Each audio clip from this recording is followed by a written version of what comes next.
श्रीगुरुभ्यो नमः। हरिः ओं। व्यासाय भवनाशाय श्रीशाय गुणराशये हृद्याय शुद्धविद्याय मध्वाय च नमो नमः। बुद्धिर्बलं यशोधैर्यं निर्भयत्वम् अरोगता अजाड्यं वाक्पटुत्वं च हनूमत्स्मरणात् भवेत्।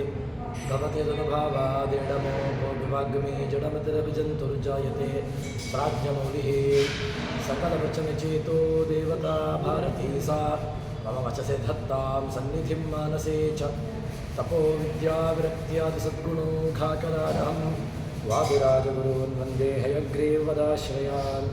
मिथ्यासिद्धान्तदुर्ध्वान्तविध्वंसनविचक्षणः जयतीर्थाख्यतरणिर्भासतां नो हृदम्बरे। अर्थिकल्पितकल्पोऽयं प्रत्यर्थिगजकेसरी व्यासतीर्थगुरुर्भूयादस्मदिष्टार्थसिद्धये। दुर्वादिध्वान्तरवये वैष्णवीं देवरेन्दवे श्रीराघवेन्द्रगुरवे नमो अत्यन्तदयालवे। मुकोऽपि यत्प्रसादेन मुकुन्दशयनायते राजराजायते रिक्तो राघवेन्द्रं तमाश्रये। ब्रह्मचर्यहरिप्रीतिसुविद्यावादशालिनः इष्टदान् कष्टहर्तॄन्नः विद्यामान्यार्मुनीन् नमः। ಶ್ರೀಗುರುಭ್ಯೋ ನಮಃ. ದೇವತೆಗಳ ಕಕ್ಷಾ ತಾರತಮ್ಯವನ್ನು ಹೇಳಿ ಅದಾದ ಮೇಲೆ ಸಾತ್ವಿಕರು, ಸಾತ್ವಿಕ ರಾಜಸರು, ಸಾತ್ವಿಕ ತಾಮಸರು, ಇದರಲ್ಲಿ ಸಾತ್ವಿಕ ರಾಜಸ, ಸಾತ್ವಿಕ ಸಾತ್ವಿಕ ತಾಮಸ, ರಜಸ್ಸು ಸಾತ್ವಿಕ, ರಜಸ್ಸು ತಾಮಸ, ಹೀಗೆ ಈ ವಿಭಾಗಗಳನ್ನು ಹೇಳಿ ಇದರಲ್ಲಿರತಕ್ಕಂತಹ ದೈತ್ಯರ ವಿಚಾರಗಳು, ದೇವತಾ ವಿಚಾರಗಳನ್ನು ತಿಳಿಸಿಕೊಂಡು ಇವರೆಲ್ಲರೂ ಕೂಡ ಯಾವ ರೀತಿಯಾಗಿ ಯಾವ ಗತಿಯನ್ನು ಹೊಂದುತ್ತಾರೆ ಅಂತ ಹೇಳಿದಾಗ ಸಾತ್ವಿಕರು ಅವರು ಭಗವದ್ಭಕ್ತರು, ಅವರು ಮುಕ್ತಿಯೋಗ್ಯರಾಗಿರ್ತಾರೆ. ಇನ್ನು ರಜಸ್ಸು ಇರತಕ್ಕಂಥವ್ರ ಜೀವರಾಶಿಗಳು ಅವರು ನಿತ್ಯ ಸಂಸಾರಿಗಳಿರ್ತಾರೆ. ರಜಸ್ಸು ತಾಮಸರು ಇವರು ಭೂಮಿಯಲ್ಲಿ ಹುಟ್ಟಿ ಮತ್ತೆ ಪುನಃ ಸ್ವರ್ಗವನ್ನು ನರಕದಲ್ಲಿ ಮತ್ತೆ ಪುನಃ ಭೂಮಿಯಲ್ಲಿ ತಿಳ್ಕೊಂಡು ಮತ್ತೆ ತಾವು ಸಂಚಾರವನ್ನು ಮಾಡಿಕೊಂಡು ಇದೇ ಭೂಮಿಯಲ್ಲಿ ತಿರುಗಾಡ್ತಾ ಇರತಕ್ಕಂಥವರು ಎಂಬುದಾಗಿ ಹೇಳ್ತಾರೆ. ಹೀಗೆ ದೇವತಾ ತಾರತಮ್ಯವನ್ನು, ದೇವತಾ ವ್ಯವಸ್ಥೆಯನ್ನು ತಿಳಿಸಿಕೊಟ್ಟು ಅದಾದ ಮೇಲೆ ಮುಂದಿನ ವಿಭಾಗದಲ್ಲಿ ತಮಸ್ಸಾತ್ವಿಕ, ತಮೋರಾಜಸ, ತಮಸ್ತಾಮಸ ಈ ಮೂರು ವಿಭಾಗಗಳಲ್ಲಿ ಇರತಕ್ಕಂತಹ ದೇವತಾ ತಾರತಮ್ಯ, ಗುಣತಾರತಮ್ಯವನ್ನು ಹೇಳ್ತಾರೆ. ತಮಸು ಸಾತ್ವಿಕರೆನ್ನಿಸಿಕೊಂಬರು ಅಮಿತನಾಖ್ಯ ಸರುದು ಗಣೌರೆ, ತಮಸ್ಸು ರಾಜಸರೆನ್ನಿಸಿಕೊಂಬರು ದೈತ್ಯ ಸಮುದಾಯ, ತಮಸು ತಾಮಸ ಕಲಿಪುರಂಧ್ರಿಯು ಅಮಿತ ದುರ್ಗುಣ ಗುಣಪೂರ್ಣ ಸರ್ವಾಧಮರುಳ ಧಮಾಧಮ ದುರಾತ್ಮನು ಕಲಿ ಎನಿಸಿಕೊಂಬ. ಇಲ್ಲಿ ಅನಾಖ್ಯಾತವಾದಂತಹ ಅಸುರಗಣಗಳು ಅವರು ತಮಸ್ಸಾತ್ವಿಕರು, ವಾಸ್ತವಿಕವಾಗಿ ತಮೋಗುಣದಲ್ಲಿ ಇರತಕ್ಕಂಥವರು. ತಾವು ನಿಯತವಾಗಿ ಯಾವುದನ್ನು ತಮ್ಮ ಯೋಗ್ಯವಾದಂತಹ ಗತಿಯಾದಂತಹ ತಮಸ್ಸನ್ನು ಹೊಂದಲಿಕ್ಕೆ ಯೋಗ್ಯರಾಗಿರ್ತಕ್ಕಂಥವರು. ಅಂಥವರು ಏನಾಗಿರ್ತಾರೆ, ಈ ದೈತ್ಯರ ಗುಂಪು ಇದು ತಮಸ್ಸು ರಾಜಸ ಅಂತ ಹೇಳ್ತಾರೆ. ವಾಸ್ತವಿಕವಾಗಿ ತಮೋರಾಜಸ, ಅವರಲ್ಲಿರತಕ್ಕಂತಹ ಗುಣ ಯಾವುದು ಅಂತ ಕೇಳಿದರೆ ತಮೋರಾಜಸ ಗುಣ. ಇನ್ನು ಕಲಿಪತ್ನಿಯಾದಂತಹ ಅಲಕ್ಷ್ಮಿ ಅವಳು ತಮಸ್ಸು ತಾಮಸಳು, ಪೂರ್ತಿ ಅವಳು ಏನಾಗಿರ್ತಾಳೆ ಅಂತ ಕೇಳಿದರೆ ತಾಮಸ ದೈತ್ಯ ಪ್ರಧಾನ ದೇವಶತ್ರವ ತಾಮಸ ರಾಜಸಸ್ತೇಶ ಅಂತ ಹೇಳಿಕೊಂಡು ಅವರಲ್ಲಿರತಕ್ಕಂತಹದ್ದು ಈ ತಮಸ್ತಾಮಸಳು ಅಂತ. ಪೂರ್ತಿ ದೈತ್ಯಾ ಪ್ರಧಾನ, ದೈತ್ಯರು ದೇವತೆಗಳ ಶತ್ರುಗಳಾಗಿರ್ತಾರೆ. ಅದಾದ ಮೇಲೆ ಅವರಲ್ಲಿರುವಂತಹ ಮುಖ್ಯವಾದಂತಹ ದುರ್ಗುಣ, ಅದಕ್ಕೆ ಪ್ರಧಾನ ಯಾರು ಅಂತ ಕೇಳಿದರೆ ಕಲಿ. ಆ ಕಲಿ ಇವರಲ್ಲಿ ಪ್ರಧಾನನಾಗಿರ್ತಾನೆ. ಆದ್ದರಿಂದ ಆ ಕಲಿ ಏನಾಗಿರ್ತಾನೆ ಅಂತ ಕೇಳಿದರೆ ಅವರಲ್ಲಿರತಕ್ಕಂತಹ ಆ ಕಲಿ ಅವರನ್ನು ನಿಯಮನೆ ಮಾಡತಕ್ಕಂಥವನು. ಹೀಗೆ ಆ ಕಲಿ ಅವನು ನೀಚರಿಗಿಂತಲೂ ಕೂಡ ನೀಚ. ಈ ಕಲಿ ಪ್ರಧಾನನಾಗಿರತಕ್ಕಂಥವನು. ಅಂತಹ ಪ್ರಧಾನನಾಗಿರತಕ್ಕಂತಹ ಕಲಿ ಅವನು ಅಧಮಾಧಮ ಅಂತ ಅನಿಸಿಕೊಳ್ಳುತ್ತಾನೆ. ಮುಖ್ಯವಾಗಿ ತಾವು ಈ ಏನು ಒಳ್ಳೆಯ ಕೆಲಸಕ್ಕೆ ಅಡ್ಡಗಾಲಾಗಿರತಕ್ಕಂತಹ ಅಲಕ್ಷ್ಮಿ, ಅದೇ ರೀತಿಯಾಗಿ ಕಲಿ ಮೊದಲಾದಂತಹ ಈ ಕಲಿ ಎಲ್ಲಿರ್ತಾನೆ ಅಂತ ಕೇಳಿದ್ರೆ ಅವನ ಆವಾಸ ಸ್ಥಾನ ಬಂಗಾರ, ಅದೇ ರೀತಿಯಾಗಿ ಜೂಜು ಇತ್ಯಾದಿಗಳಲ್ಲಿ ಅವನ ಸನ್ನಿಧಾನವಿರುವಂತಹದ್ದು. ಆದ್ದರಿಂದ ಈ ದುರಾತ್ಮನಾಗಿರತಕ್ಕಂತಹ ಕಲಿ ಇರ್ತಾನೆ ಅಂತ ಹೇಳ್ತಾರೆ. ಇನ್ನು ಅವನ ಸ್ಥಾನ ಯಾವುದು? ಅವನಿಗೊಂದು ಇರಲಿಕ್ಕೆ ಒಂದು ಜಾಗ ಬೇಕು. ಅವನು ಇರುವಂತಹ ಸ್ಥಾನಗಳು ಯಾವುದು ಅಂತ ಕೇಳಿದ್ರೆ ಕಲಿ ಇವನು ಹೋಲುವ ಪಾಪಿ ಜೀವರು, ವಾಸ್ತವಿಕವಾಗಿ ಪಾಪಿ ಜೀವರುಗಳು ಯಾರಿದ್ದಾರೆ ಇವನೇ ಪ್ರಧಾನನಾಗಿರ್ತಕ್ಕಂಥವನು. ಕಲಿಗಿಂತ ಪ್ರಧಾನ ಇನ್ನೊಬ್ಬರಿಲ್ಲ. ಇಷ್ಟು ಕಲಿ ಮೂರು ಲೋಕಗಳಲ್ಲಿ ಅವನಿಗಿಂತ ನೀಚರು ಇನ್ಯಾರೂ ಇಲ್ಲವೇ ಇಲ್ಲ. ಕಲಿಯೇ ಕೊನೆ, ಆ ಕಲಿಗಿಂತ ಕೊನೆಯಾಗಿರ್ತಕ್ಕಂಥವರು ಇನ್ಯಾರೂ ಇಲ್ಲ ಅಂತ ಹೇಳ್ತಾರೆ. ಹೀಗೆ ಆ ಕಲಿ ಅವನು ನವವಿಧ ದ್ವೇಷ, ಅವನಲ್ಲಿರ್ತಕ್ಕಂತಹ ಮುಖ್ಯ ಏನು ಅಂತ ಕೇಳಿದರೆ ಅವನು ನವವಿಧ ದ್ವೇಷಗಳಿಗೆ ಅಭಿಮಾನಿಯಾಗಿರ್ತಾನೆ. ಹೇಗೆ ನವವಿಧ ಭಕುತಿ ಇದೆಯೋ ನವವಿಧ ದ್ವೇಷಗಳು ಕೂಡ ಅಷ್ಟೇ ಇದೆ. ಭಗವಂತನನ್ನು ದ್ವೇಷ ಮಾಡುವಂತಹದ್ದು, ಭಗವದ್ಭಕ್ತರನ್ನು ದ್ವೇಷ ಮಾಡುವಂತಹದ್ದು, ಭಗವಂತನನ್ನು ಇಲ್ಲ ಅಂತ ತಿಳ್ಕೊಳ್ಳುವಂತಹದ್ದು, ಹೀಗೆ ಇದೆಲ್ಲವೂ ಕೂಡ ಪರಿಸಮಾಪ್ತಿಯಾಗುವುದು ಎಲ್ಲಿ ಕೇಳಿದ್ರೆ ನೇರವಾಗಿ ಭಗವಂತನಲ್ಲಿ. ನಾವು ನೇರವಾಗಿ ಭಗವಂತನನ್ನು ಏನೋ ವಿರೋಧ ಮಾಡಬೇಕು ಅಂತಿಲ್ಲ. ಮತ್ತು ಭಗವದ್ವೇಷಿಗಳನ್ನು ಅವರನ್ನು ದ್ವೇಷ ಮಾಡುವ ಮೂಲಕವಾಗಿ ಆ ನವವಿಧ ದ್ವೇಷಗಳಲ್ಲಿಯೂ ಕೂಡ ಕಲಿ ಆಶ್ರಯವನ್ನು ಪಡೆದುಕೊಂಡಿರ್ತಾನೆ. ಮುಖ್ಯವಾಗಿ ಕಲಹ ಅದನ್ನು ಎಲ್ಲೆಲ್ಲಿ ಇರ್ತಾನೆ ಅಂತ ಕೇಳಿದರೆ ಆ ಕಲಿಯ ಆವಾಸ ಸ್ಥಾನವನ್ನು ಹೇಳುತ್ತಾರೆ. ಕಲಿಯ ಪ್ರಧಾನವಾಗಿರತಕ್ಕಂತಹ ಸ್ಥಾನಗಳು ಎಲ್ಲಿ ಅಂತ ಕೇಳಿದರೆ ಬಂಗಾರ, ಬವರದೊಳು, ಬಂಗಾರದೊಳು, ನಟ ಯುವತಿ, ದ್ಯೂತ, ಪೇಯ, ಮೃಷದೊಳು ಕವಿಸಿ ಮೋಹವ ಕೆಡಿಸುವನು. ಅವನ ಆವಾಸ ಸ್ಥಾನಗಳು ಎಲ್ಲೆಲ್ಲಿದೆ ಅಂತ ಕೇಳಿದರೆ ಆ ಕಲಿಯ ಆವಾಸ ಸ್ಥಾನಕ್ಕೆ ಹೇಳುತ್ತಾರೆ ಮೊದಲಿಗೆ ಕಲಹ, ಎಲ್ಲಿ ಕಲಹ ಇದೆಯೋ ಅಲ್ಲಿರ್ತಾನೆ. ಅದಾದ ಮೇಲೆ ಬಂಗಾರ, ಅವ ಮುಖ್ಯವಾಗಿ ಲಕ್ಷ್ಮಿ, ಅದೇ ರೀತಿಯಾಗಿ ಇನ್ನು ಬಂಗಾರ, ಈ ಎರಡರಲ್ಲಿಯೂ ಕೂಡ ಕಲಿ ಇರ್ತಾನೆ. ಅದಾದ ಮೇಲೆ ನಟಯುವತಿ, ಯಾರು ಈ ಕಾಮುಕರಾಗಿರತಕ್ಕಂತಹ ಸ್ತ್ರೀಯರು, ಕಾಮುಕವಾಗಿರತಕ್ಕಂತಹ ಸ್ತ್ರೀಯರು ಯಾರಿರ್ತಾರೆ, ತಮ್ಮ ದೇಹಾದಿಗಳನ್ನು ಮಾರಿಕೊಂಡು ತಾವು ಜೀವನವನ್ನು ನಡೆಸತಕ್ಕಂಥವರು, ಇಂತಹ ಕಾಮುಕ ಸ್ತ್ರೀಯರಲ್ಲಿಯೂ ಕೂಡ ಕಲಿ ತನ್ನ ಆವಾಸ ಸ್ಥಾನವನ್ನು ಇರಿಸುತ್ತಾನೆ.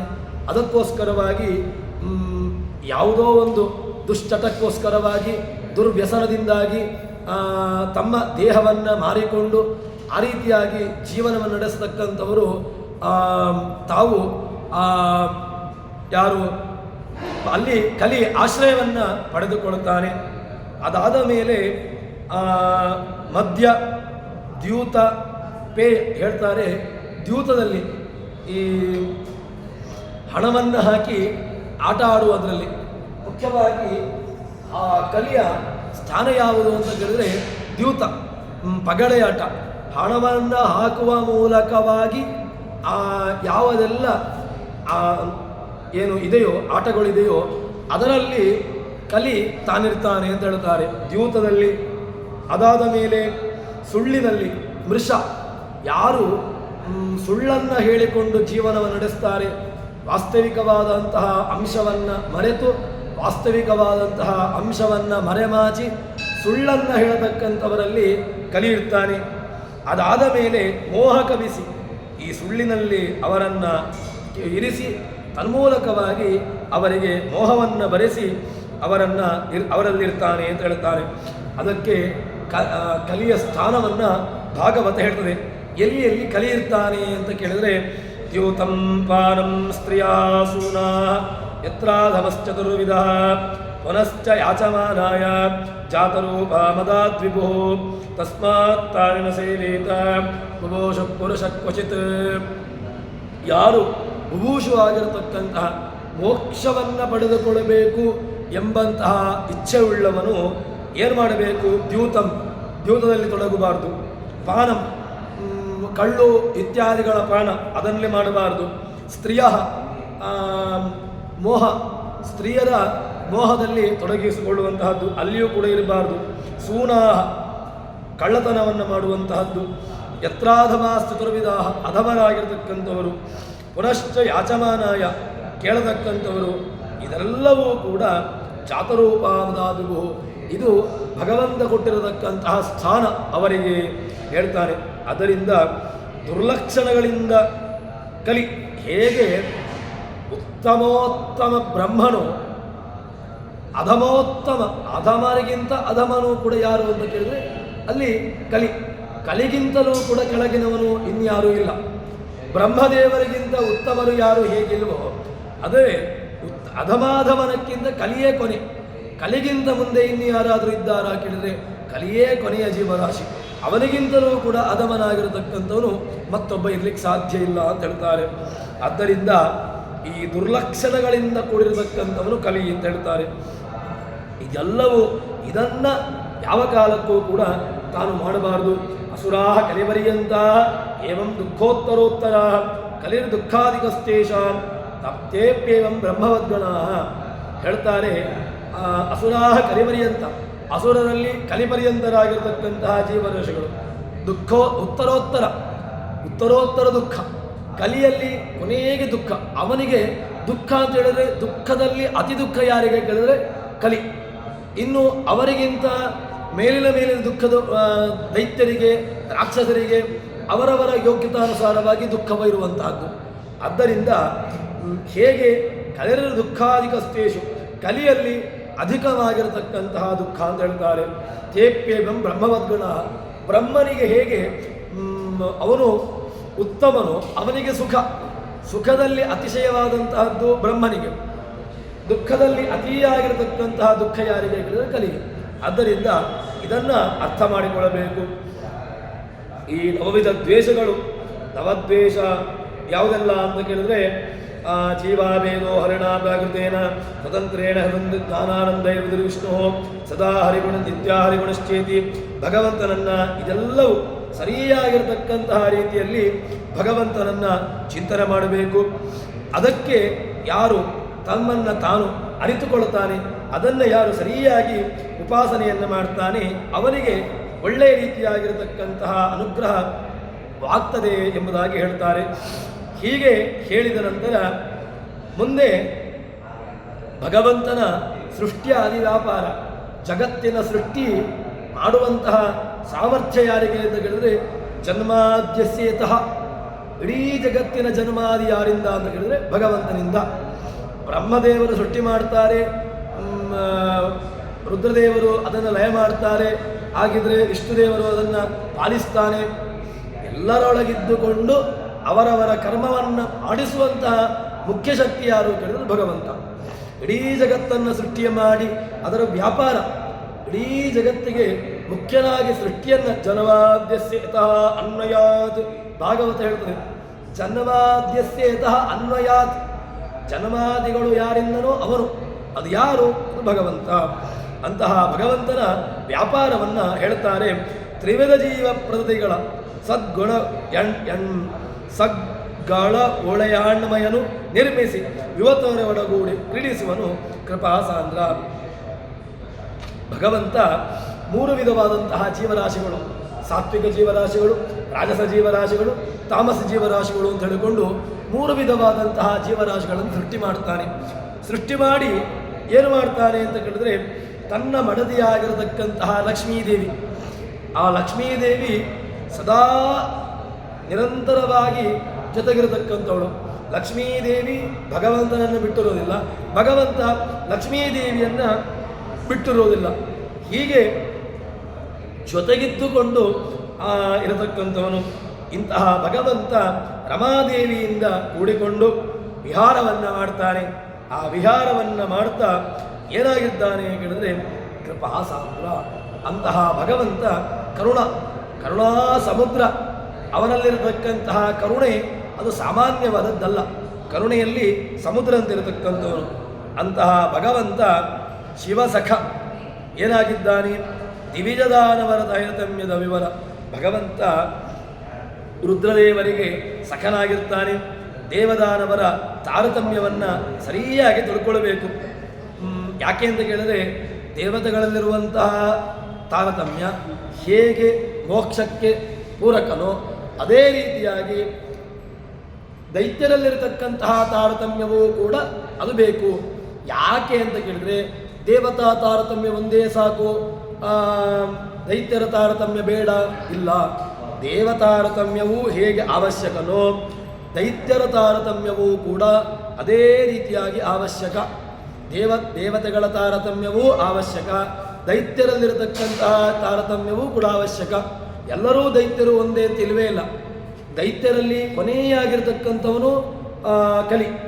ಅದಾದ ಮೇಲೆ ಅದರಲ್ಲಿ ಅಧಮೋಧವರು ಅಂತ ಅಧಮೋತ್ತಮ ಅದು ಕಲಿಯಾದರೂ ಕೂಡ ಅವರಲ್ಲಿ ಮೇಲೆ ಮೇಲೆ ಮೇಲೆ ಮೇಲೆ ಇನ್ನಷ್ಟು ಕೆಲವೊಂದಷ್ಟು ದೈತ್ಯರು, ರಾಕ್ಷಸರು, ಪಿಶಾಚಿಗಳು, ಹೀಗೆ ಬೇರೆ ಬೇರೆ ವಿಧವಾಗಿರತಕ್ಕಂತಹ ಒಂದು ವಿಭಾಗಗಳಿದೆ. ಎಲ್ಲರೂ ಕೂಡ ತಮ್ಮ ತಮ್ಮ ಅನುಸಾರವಾಗಿ ಇರುವಂತಹದಕ್ಕಂದವರು. ಅದಕ್ಕೋಸ್ಕರ ಈ ದೇವತ ಮತ್ತು ದೈತ್ಯರ ತಾರತಮ್ಯವನ್ನು ಯಥಾರ್ಥವಾಗಿ ಅರಿತುಕೊಳ್ಳಬೇಕು. ಅರಿತುಕೊಂಡು ಭಗವಂತ ಉದ್ಧರಿಸುವನು ಭರದಿಂದ ನಮ್ಮನ್ನು. ಅದು ತಾರತಮ್ಯ ಜ್ಞಾನ ಮೋಕ್ಷಕ್ಕೆ ಪೂರಕ. ತಾರತಮ್ಯ ಜ್ಞಾನ ಮೋಕ್ಷಕ್ಕೆ ಪೂರಕ ಹೇಗೋ, ದೇವತಾ ತಾರತಮ್ಯ ಮೋಕ್ಷಕ್ಕೆ ಪೂರಕ ಹೇಗೋ, ದೈತ್ಯರ ತಾರತಮ್ಯವೂ ಕೂಡ ಮೋಕ್ಷಕ್ಕೆ ಪೂರಕನೇ. ಒಂದು ತಾರತಮ್ಯ ಮೋಕ್ಷಕ್ಕೆ ಕಾರಣ, ಇನ್ನೊಂದು ತಾರತಮ್ಯ ಮೋಕ್ಷಕ್ಕೆ ಬೇಡ ಇಲ್ಲ. ಎರಡೂ ತಾರತಮ್ಯಗಳು ಕೂಡ ಅದು ದೈತ್ಯರಲ್ಲಿ ಬೇಕಾದಷ್ಟು ಇದ್ದಾರೆ. ಅಂತಹ ಆ ದೈತ್ಯರ ತಾರತಮ್ಯವನ್ನು ಕೂಡ ಯಥಾರ್ಥವಾಗಿ ಅರಿತುಕೊಳ್ಳಬೇಕು ಅಂತ ಹೇಳಿದ ಮೇಲೆ ಅದಕ್ಕೆ ಇಲ್ಲ ಪ್ರಮಾಣ ಏನಾದರೂ ಇದೆಯಾ ಅಂತ ಕೇಳಿದ್ರೆ ಇದ್ದಾರೆ. ಹೇಳ್ತಾರೆ, ಅವಶ್ಯಕೇ ವಿಷ್ಣು ಭಕ್ತರು ದೇವಾನಾಜ ಸುರದ್ವಿಷಾಂ ತಾರತಮ್ಯಂ ಅವಮಾನೇರ್ ಮತಸಾಗರಮಾಪ್ನದೈ ಸದಾವೈ ಶ್ಲಾಘನೀಯಾನ ತಾರತಮ್ಯಂ ದವಾನಲಃ ಅಯಂ ತರತಮೋ ಭಾವೋ ನೂತನೋ ನೌರ್ಭವಾನಮಂ. ಇದಕ್ಕೆ ಪ್ರಮಾಣ ಏನು ಅಂತ ಕೇಳಿದ್ರೆ ದೇವದೈತ್ಯರ ತಾರತಮ್ಯವೂ ಕೂಡ ಭವಸಮುದ್ರಕ್ಕೆ ಕಾರಣ. ಅಂದರೆ ಭವಸಮುದ್ರದಿಂದ ಮುಂದೆ ಹೋಗಲಿಕ್ಕೆ ಕಾರಣ. ಭವಸಮುದ್ರದಿಂದಾಗಿ ಮುಂದಕ್ಕೆ ಹೋಗಬೇಕು ಅಂತ ಯಾರಿಗೆ ಇದೆ, ಯಾರು ಈ ರೀತಿಯಾಗಿರತಕ್ಕಂತಹ ಜ್ಞಾನವನ್ನು ಹೊಂದಿರ್ತಾರೆ ಅವರು ಇದನ್ನು ಈ ಯಥಾರ್ಥವಾದಂತಹ ವಿಚಾರಗಳನ್ನು ಅರಿತುಕೊಳ್ಳಬೇಕು. ಕೇವಲ ಅವಶ್ಯಕವು ತಿಳಿಯುವುದು ಸರ್ವಕಾಲದಲ್ಲಿ. ಇದನ್ನು ಇಂತಹ ಜ್ಞಾನವನ್ನು ಮುಖ್ಯವಾಗಿ ತಿಳಿದುಕೊಳ್ಳಲೇಬೇಕು. ದಾವಜಿಕಿ ಪಾಪಟಾವಿಗೆ ಲವನಾವೇನಿಪದು ಹೇಗೆ ಅಂತ ಕೇಳಿದ್ರೆ ಇದು ಪಾಪವೆಂದ ಅಡವಿ ಕಾಡಿಗೆ ಬೆಂಕಿ ಹಚ್ಚಿದಾಗ ಏನಾಗ್ತದೆ ಕೇಳಿದ್ರೆ ಇಡೀ ಕಾಡು ನಷ್ಟವಾಗಿ ಬಿಡ್ತದೆ. ಬೆಂಕಿ ಬಿತ್ತು ಅಂತ ಆದರೆ ಇಡೀ ಕಾಡು ನಷ್ಟ. ಬೆಂಕಿ ಬಿದ್ದ ಮೇಲೆ ಕಾಡು ಮತ್ತೆ ಉಳಿಯುವುದಿಲ್ಲ. ಅದೇ ರೀತಿಯಾಗಿ ಈ ಪಾಪವೆಂಬಂತಹ ಕಾಡಿಗೆ ಬೆಂಕಿ ಬೀಳಬೇಕು, ಕಾಡಿಗಿಚ್ಚು. ಆ ಗಿಚ್ಚು ಬಿತ್ತು ಅಂತ ಆದರೆ ಇಡೀ ಪಾಪಗಳು ನಷ್ಟ. ಅದಕ್ಕೋಸ್ಕರವಾಗಿ ಭವ ಸಮುದ್ರಕ್ಕೆ ವಿನೂತನವಾದಂತಹ ಒಂದು ನೌಕೆ ಬೇಕು. ಈ ಸಮುದ್ರದಿಂದ ದಾಟಬೇಕು ಅಂತ ಆದರೆ ಸಣ್ಣ ತೆಪ್ಪವನ್ನು ಹಿಡಿದುಕೊಂಡು ನದಿಯನ್ನು ಬೇಕಾದರೂ ದಾಟಬಹುದು. ತೆಪ್ಪವನ್ನು ಹಿಡಿದುಕೊಂಡು ನದಿಯನ್ನು ದಾಟಲಿಕ್ಕೆ ಬೇಕಾದರೂ ಉಪಯೋಗ ಮಾಡಬಹುದು. ನದಿಯಲ್ಲಿ ಯಾವುದೇ ರೀತಿಯಾದಂತಹ ಅಲೆಗಳು, ವಿಪರೀತವಾದಂತಹ ಎತ್ತರ ಬೃಹದಾಕಾರದ ಅಲೆಗಳು ಬರುವುದಿಲ್ಲ, ಅಥವಾ ಸುಳಿ ಇತ್ಯಾದಿಗಳು ಕೂಡ ಇರುವುದಿಲ್ಲ. ಸಾಮಾನ್ಯವಾಗಿ ಒಂದು ಹರಿಯತಕ್ಕಂತಹ ನದಿ ಅಂತಾದರೆ ಅದರಲ್ಲಿ ಒಂದು ತೆಪ್ಪದ ಮೂಲಕವಾಗಿಯೋ ಅಥವಾ ಇನ್ನಿತರ ಯಾವುದೋ ಒಂದು ಸಣ್ಣದ್ದಾದಂತಹ ಒಂದು ದೋಣಿ ಅದರ ಮೂಲಕವಾಗಿ ಬೇಕಾದರೆ ತಾನು ಆ ನದಿಯನ್ನು ದಾಟಬಹುದು. ಸಮುದ್ರವನ್ನು ದಾಟಬೇಕು. ಸಮುದ್ರವನ್ನು ದಾಟಬೇಕು ಅಂತ ಹೇಳಿದರೆ ಸಣ್ಣ ತೆಪ್ಪವನ್ನು ಹಿಡ್ಕೊಳ್ಳೋದು, ಅದಕ್ಕೊಂದು ಕೋಲು. ಆ ಕೋಲಿನ ಮೂಲಕವಾಗಿ ತಾನು ಆ ಸಮುದ್ರವನ್ನು ದಾಟ್ತೇನೆ ಅಂತ ಹೇಳಿದರೆ ತೆಪ್ಪ ಮಗುಚಿ ತಾನೂ ಕೂಡ ಜಲಸಮಾಧಿ ಆಗಬೇಕಾಗ್ತದೆ.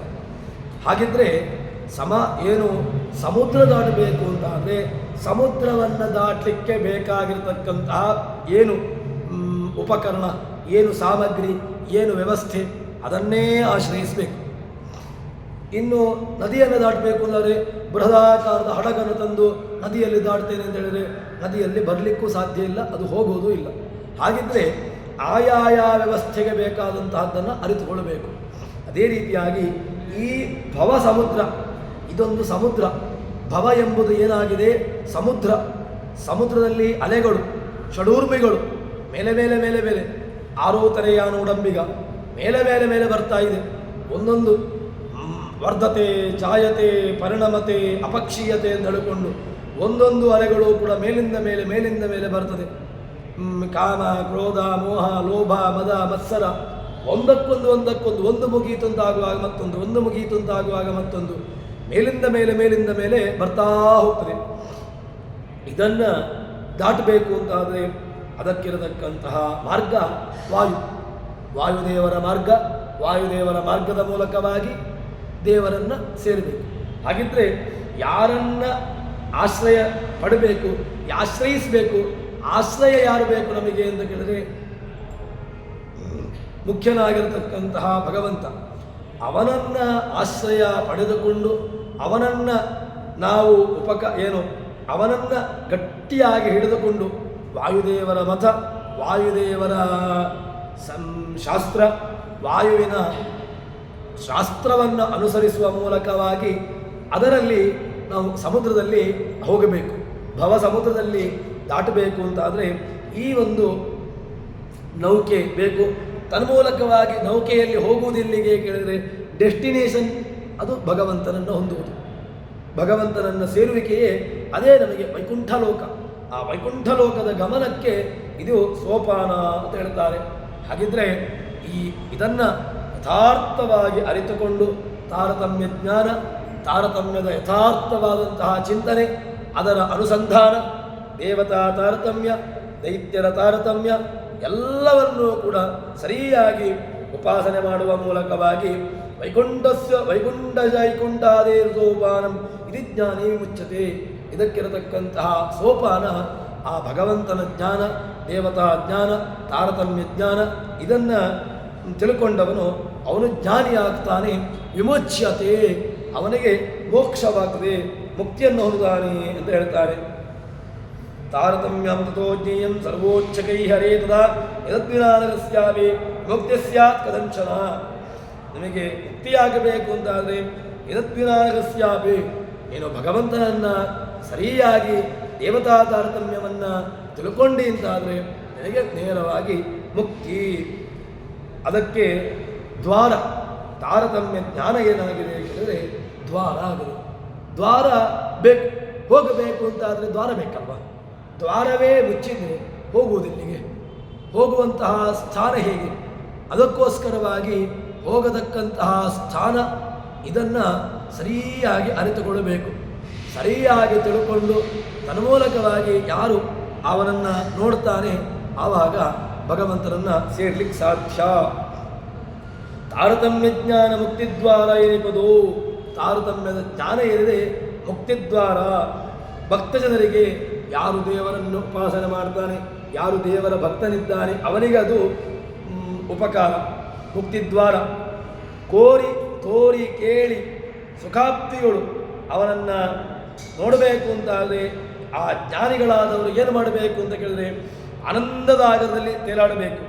ಅದಕ್ಕೆ ಇದು ಕೆಲವರಿಗೆ ಏನಾಗ್ತದೆ ಕೇಳಿದರೆ ಕ್ರೂರಮಾನವರಿಗೆ ಇದು ಕೆಲವರಿಗಾಗುವಾಗ ಇದು ಅಪಥ್ಯ, ಕೆಲವರಿಗೆ ಈ ವಿಚಾರಗಳು ಅಪಥ್ಯ ಆಗ್ತದೆ. ಹೇಗೆ ಅಂತ ಕೇಳಿದರೆ ಒಬ್ಬ ರೋಗಗ್ರಸ್ತ ಇರ್ತಾನೆ. ರೋಗಗ್ರಸ್ತನಿಗೆ ನಾಲಿಗೆಯಲ್ಲಿ ರುಚಿ ಇರೋದಿಲ್ಲ.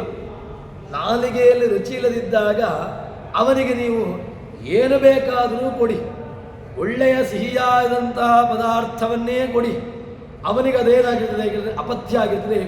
ಅವನಿಗೆ ಆ ಸಿಹಿಯಾದಂತಹ ಪದಾರ್ಥ ಅದು ರುಚಿ ಎನಿಸುವುದಿಲ್ಲ. ಅದು ಅವನಿಗೆ ಏನಿದು ಕಹಿ ಇದೆ ಅಂತ ಹೇಳ್ತಾನೆ. ಯಾವುದೋ ಸಿಹಿ ಪದಾರ್ಥವೂ ಕೂಡ ಅವನಿಗೆ ಅದು ಅಪಥ್ಯ, ಅವನಿಗೆ ಅದರಿಂದಾಗಿ ಯಾವುದೇ ರೀತಿಯಾದಂತಹ ಉಪಕಾರ ಇಲ್ಲ. ಹಾಗಿದ್ದರೆ ಈ ವಿಚಾರಗಳು ಇದು ಯಾರಿಗೆ ಬೇಕು? ಇಲ್ಲ, ಜೀವನವನ್ನು ಮಾಡಲಿಕ್ಕೆ ಏನನ್ನೋ ಒಂದು ಮಾಡ್ತಾ ಇದ್ದಾನಲ್ವ, ಅವನಿಗಿದಲ್ಲ. ಈ ವಿಚಾರಗಳು ಯಾರಿಗೆ ದೇವರನ್ನ ಕಾಣಬೇಕು ಅಂತ ಉಂಟು, ಭಗವಂತನನ್ನು ಕಾಣಬೇಕು ಅಂತ ಉತ್ಕಟವಾದಂತಹ ಇಚ್ಛೆ ಬೇಕು, ದೇವರು ಇದ್ದಾನೋ ಇಲ್ವೋ ಅಥವಾ ಹೇಗೆ ಬೇಕಾದರೂ ನಡೀತದೆ ಆ ರೀತಿಯಾದವರಿಗಲ್ಲ. ದೇವರನ್ನು ಯಥಾರ್ಥವಾಗಿ ಚೆನ್ನಾಗಿ ಉಪಾಸನೆ ಮಾಡುವವನು ಯಾರಿದ್ದಾನೆ ಅವನಿಗೆ ಇದು ವಿಚಾರ.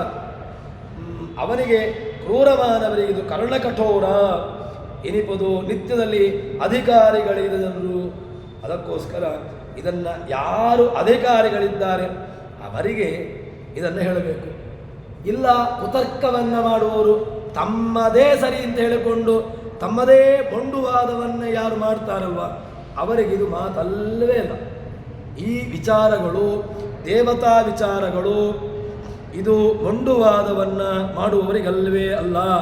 ಯಾರಿಗೆ ಹಾಕಿದರೆ ಕೇಳಿದ್ರೆ ಸುಮ್ಮನೆ ತಮ್ಮದೇ ಸತ್ಯ ತಮ್ಮದೇ ಸರಿ ಅಂತ ಹೇಳಿಕೊಂಡು ವಾದ ಮಾಡ್ತಾರಲ್ವ ಅವರಿಗೆ ಈ ಮಾತುಗಳಲ್ಲವೇ ಅಲ್ಲ. ಅವರು ಏನು ಹೇಳಿದರೂ ಕೂಡ ತಮ್ಮದೇ ಸರಿ ಅಂತ ಹೇಳಿಕೊಂಡು ತಮ್ಮದೇ ವಾದವನ್ನು ಮಂಡಿಸ್ತಾರೆ ಹೊರತು ವಾಸ್ತವವಾದಂತಹ ಅಂಶವನ್ನು ತಿಳಿಯುವಂತಹ ಸಣ್ಣ ಪ್ರಯತ್ನಕ್ಕೂ ಕೂಡ ತಾವು ಬರುವುದಿಲ್ಲ.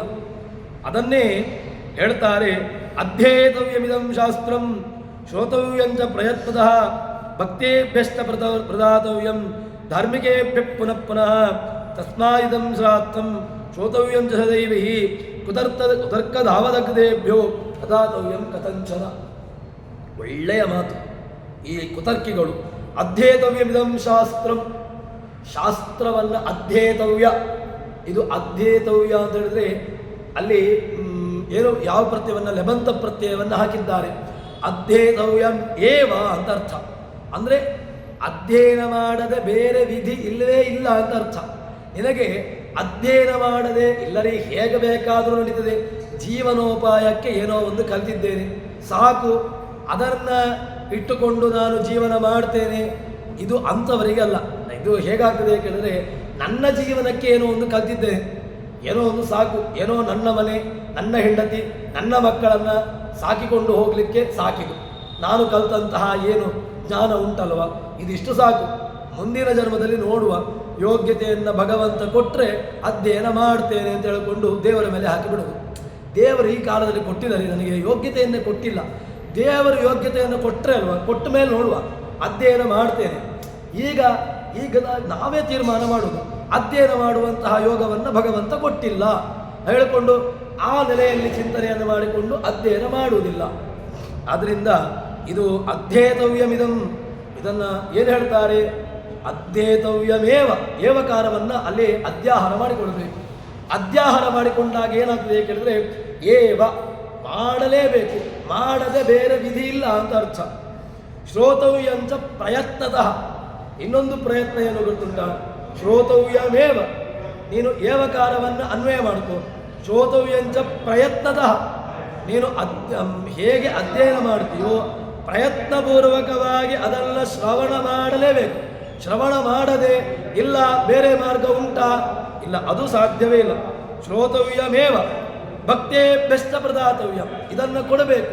ಯಾರಿಗೆ ಕೊಡಬೇಕು ಅಂತ ಕೇಳಿದ್ರೆ, ಭಕ್ತೇಭ್ಯಶ್ಚ ಪ್ರದಾತವ್ಯಂ, ಯಾರು ಸುಮ್ಮನೆ ದಾರಿಯಲ್ಲಿ ಹೋಗುವವನಿಗೆ ಕುತರ್ಕಿಗೆ ತಮ್ಮದೇ ಮುಂಡುವಾದವನ್ನು ಮಾಡುವವನು, ಎಲ್ಲರಿ ನಂದೇ ಸರಿ, ನಾನೇ ಹೇಳಿದ್ದು ಸರಿ, ಅವರು ಬೇರೆಯದನ್ನು ಕೇಳಿ ಅದನ್ನು ತಾವು ಒಪ್ಪಿಕೊಳ್ಳುವಂತಹ ಮನಸ್ಥಿತಿಯಲ್ಲೂ ಇರುವುದಿಲ್ಲ.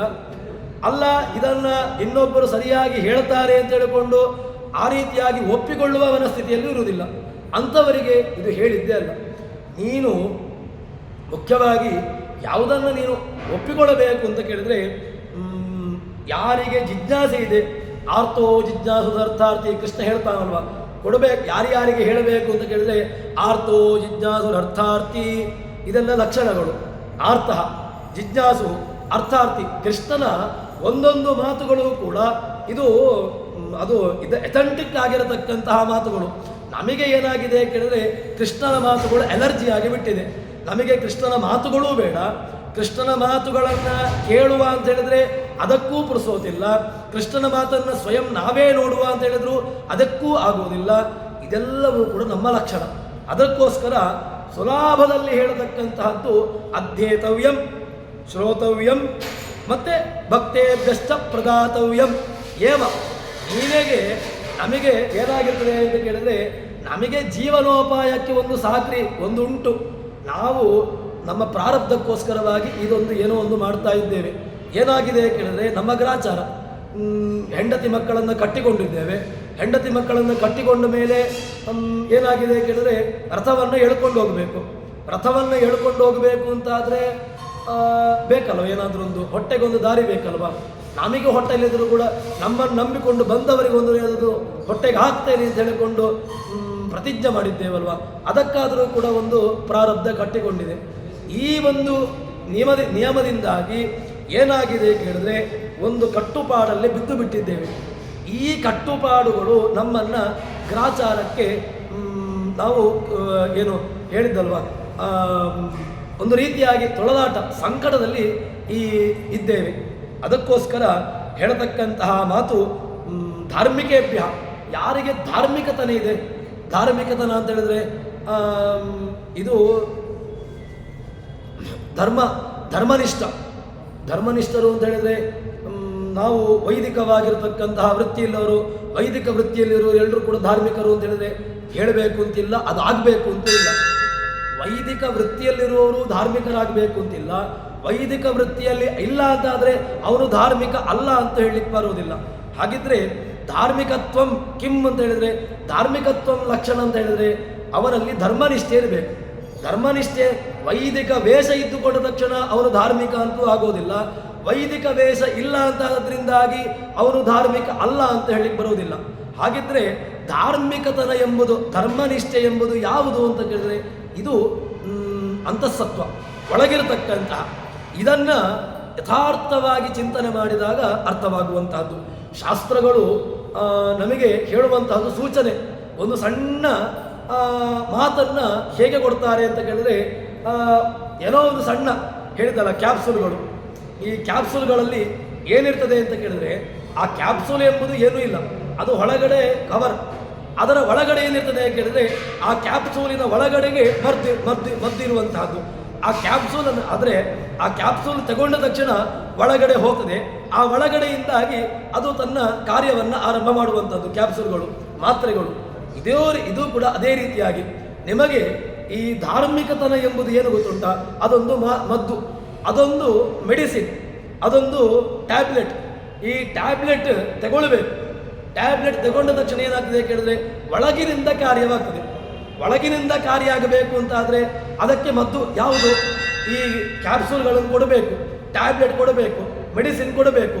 ಮೆಡಿಸಿನ್ ಕೊಟ್ಟಾಗ ಹೊರಗಿನಿಂದ ಇರತಕ್ಕಂತಹ ರೋಗಗಳು, ಒಳಗಿನಿಂದ ಇರತಕ್ಕಂತಹ ರೋಗಗಳು ಎಲ್ಲವೂ ಹೋಗ್ತದೆ. ಅದಕ್ಕೋಸ್ಕರ ತಸ್ಮಾಯಿದಂ ಶ್ರಾವ್ಯಂ ಶ್ರೋತವ್ಯಂ ಚ ಸದೈವಿಹಿ. ಇದನ್ನು ಏನು ಮಾಡಬೇಕು ಅಂತುಂಟ, ಶಾಸ್ತ್ರೀಯವಾದಂತಹ ಹಿನ್ನೆಲೆ ಬೇಕು, ಶಾಸ್ತ್ರೀಯವಾದಂತಹ ನೆಲೆಗಟ್ಟು ಇದ್ದರೆ ಮಾತ್ರ ಸಾಧ್ಯ. ಮತ್ತೆ ಕುತರ್ಕದಾವದಗ್ಧೇಭ್ಯ ಅದಾತವ್ಯಂ ಕಥಂಚನ. ಏನೋ ಒಂದು ರೀತಿಯಾಗಿ ತಮ್ಮದೇ ಒಂದು ಏನು ಹೇಳ್ತಾರೆ, ತನ್ನ ನೇರವಾದಂತಹ ದೃಷ್ಟಿಯಲ್ಲಿ ತಿಳ್ಕೊಂಡು ನೋಡುವವನು ಹೇಗಿರಬೇಕು ಅಂತ ಕೇಳಿದ್ರೆ, ಬ್ರಾಡ್ ಮೈಂಡೆಡ್ ಅಂತ ಹೇಳ್ತೇವಲ್ವ ನಾವು. ನಮ್ಮದು ಹೇಗಾಗಿದೆ ಕೇಳಿದ್ರೆ ಬ್ರಾಡ್ ಮೈಂಡೆಡ್ ಇಲ್ಲ. ನಮ್ಮಲ್ಲಿರತಕ್ಕಂತಹ ಮೈಂಡ್ ಅದು ಯಾವುದೋ ಒಂದು ಸೀಮಿತವಾದಂತಹ ಅವಧಿ, ಸೀಮಿತವಾದಂತಹ ಪ್ರದೇಶವನ್ನು ಆವರಿಸಿಕೊಂಡಿರ್ತದೆ. ಆ ಪ್ರದೇಶ ಅದನ್ನು ಬಿಟ್ಟು ಹೋಗಲಿಕ್ಕೂ ಕೇಳೋದಿಲ್ಲ. ಅದಕ್ಕೋಸ್ಕರವಾಗಿ ನಾವು ನೋಡಬೇಕಾದರೂ ಕೂಡ, ಏನು ನಾವು ತಿಳ್ಕೊಳ್ಳಬೇಕು ಅಂತಾದರೂ ಕೂಡ ಯಥಾರ್ಥವಾದದ್ದನ್ನು, ಚಿಂತನೆಯನ್ನು ಸರಿಯಾಗಿ ಅದನ್ನು ಚಿಂತನೆ ಮಾಡಿಕೊಂಡು ಅದನ್ನು ಸರಿಯಾಗಿರ್ತಕ್ಕಂತಹ ರೀತಿಯಲ್ಲಿ ಅರ್ಥೈಸಿಕೊಂಡಾಗ ಮಾತ್ರ ಅದು ಶಾಸ್ತ್ರ ಅರ್ಥವಾಗುವಂತಹದ್ದು, ಶಾಸ್ತ್ರ ತನ್ನನ್ನು ತಾನು ತೆರೆಸಿಕೊಳ್ಳುವಂತಹದ್ದು. ತನ್ಮೂಲಕವಾಗಿ ಆ ರೀತಿಯಾದಂತಹ ಮನಸ್ಸು, ಆ ರೀತಿಯಾದಂತಹ ಜಿಜ್ಞಾಸೆ ನಮ್ಮಲ್ಲಿ ಮತ್ತೆ ಮೂಡಿ ಬರಲಿ, ಮತ್ತೆ ಹುಟ್ಟಿ ಬರಲಿ ಎಂಬಲ್ಲಿ ಹರಿಪ್ರಿಯತಾ ಶ್ರೀಕೃಷ್ಣಾರ್ಪಿತಮಸ್ತು.